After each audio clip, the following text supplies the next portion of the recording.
So let's look at the first screen. The first screen is the type, basically dealing with type of hazard. So this is a standard iOS device or iPhone device. And as you can see under type, you have these different types to choose from. It could be a slip and a trip, sprain, strike, and you have, if I'm not mistaken, about 13 different options here. Well, we also have this other section. And others, obviously, because maybe the 13 or of the 12, it doesn't encapsulate what you need. So you would then choose the other so that you could write in what was there. So again, if you choose other, please use the comment box below to type in what the other is. Over time, this list might change based on how many others, and if we collate them and they are a certain type that keeps getting put in as other, that will be added to the list. Likewise, if something is not being used at all, then it's possible that that item would be removed from this list. But this is an application that will grow and change. So in this case, we said that nobody actually got damaged, but it's possible that somebody get cut. And so he's going to choose cut, puncture, or scrape, because again, somebody could get cut, obviously starting a chainsaw in the air. That's what's bad. All right. This next section is, did an incident occur because of the hazard? So in other words, if somebody starts a chainsaw in the air and then because of it there was a kickback and somebody got cut, then an incident happened because of the hazard. Luckily in this case, nobody actually got hurt. So we would not check this checkbox, but checkboxes in this application means the affirmative. So in other words, yes, an incident happened because of this. So you would just select it and it changes from a box to a little check mark. But in this case, it's not, so change it. All right, so the next section is description of events. Here you want to put in the information regarding the events, the time frame leading up to the event and any relevant information that the person might need to make a proper evaluation. In this regard, we're going to keep it pretty simple. That I saw a coworker start his chainsaw in the air.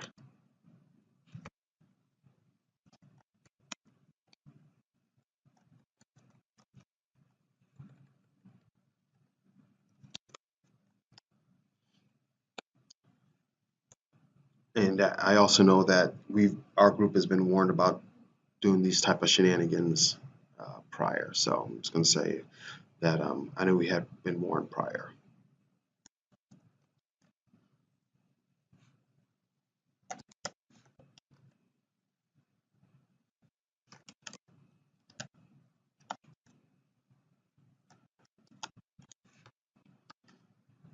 Okay. All right. Now we have the next section. Two sections are dealing with a rating system. So we're going to rate our hazard. Is it a low rating, a moderate rating, a severe rating, or IDLH, which basically means potentially deadly. And obviously in something like this, you want to use your professional opinion to rate the hazard. Now, in this case, we'll just rate it as severe. But again, you want to use your professional experience to decide what the rating is going to be. For exposure, it's a little bit different. It's how often do you think that either coworkers or the general public might be exposed to a potential hazard. And so we have improbable at 1, remote, occasional, probable, or frequent. Now, in this particular situation, it is less likely that other people are going to be exposed to this, so we'll put it as improbable. But again, use your professional opinion to rate these. And we'll just click the next button. Now, the next section is dealing with details, or the next page is dealing with details. And this is, again, details primarily dealing with the where and when of the situation. So in this case, we'll type in county, and this will have all the various North Carolina counties, and we'll just use it to get our information. So put it as Wake County, and let's see. If this had happened on a contracted site, you want to check the box as the affirmative. In this case, it did not, so we're not going to check it. Location. There's actually two location boxes. One is the location, which most people use, and then if you want to have additional information such as it happened on a vessel, what was the vessel number, happened at a particular facility number, you can put that information in the additional information box. But you could also put all that information in just the location. But we just want to make sure that we have a reminder in here to people to include as much information as possible. Especially if this was a contractor site, you probably want to have the contract name and contract site. All right, so in this case, we'll just say at the park on 25th Street, we'll keep it generic.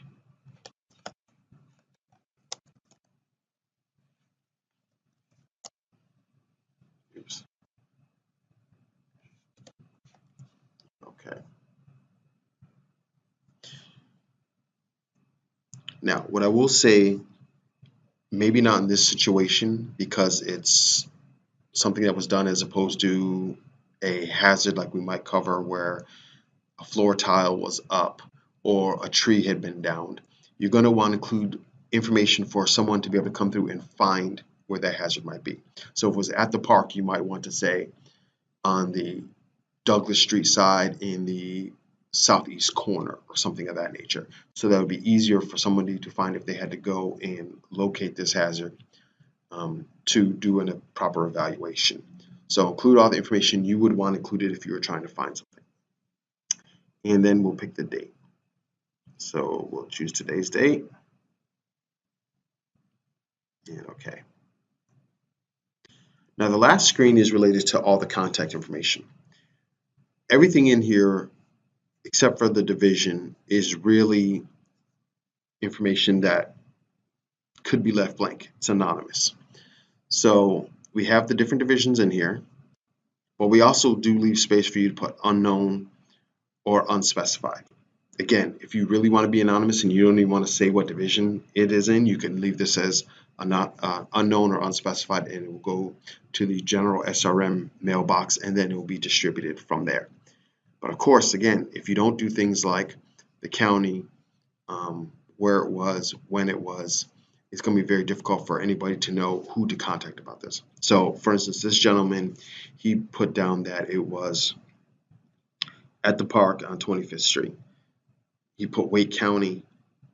He didn't really give enough information in here because, again, that could be at any park. How many parks are in a county? So you really want to make sure you give enough information here. We're covering just a general one, so we're not going to get as specific as you really should if this was a true ticket. So in this case, we'll just mark it as unknown or unspecified. Now, again, if you want to, you can put your supervisor name and email address and number. You can put your name, email, and number. We also have another section here that says okay to contact. Just because you put your name in here does not mean you will be contacted. You would only use this if you want to be contacted for a follow-up regarding this ticket, or if something like there was a hazard and you took pictures and you want to be contacted so that you can then give those pictures to the appropriate person of the hazard.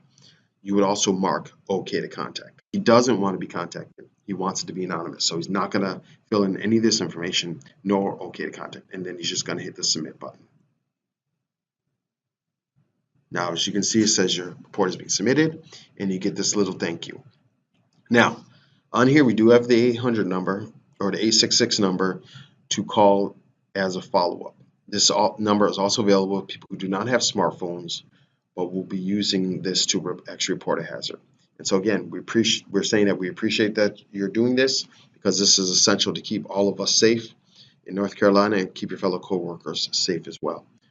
So from there now, it's going to go off to the SharePoint site. Again, only information that's going to go into SharePoint to be tracked is the information you put in. So if you do not put in your name, number, any of that information, none of that information will be there nor be tracked in any way.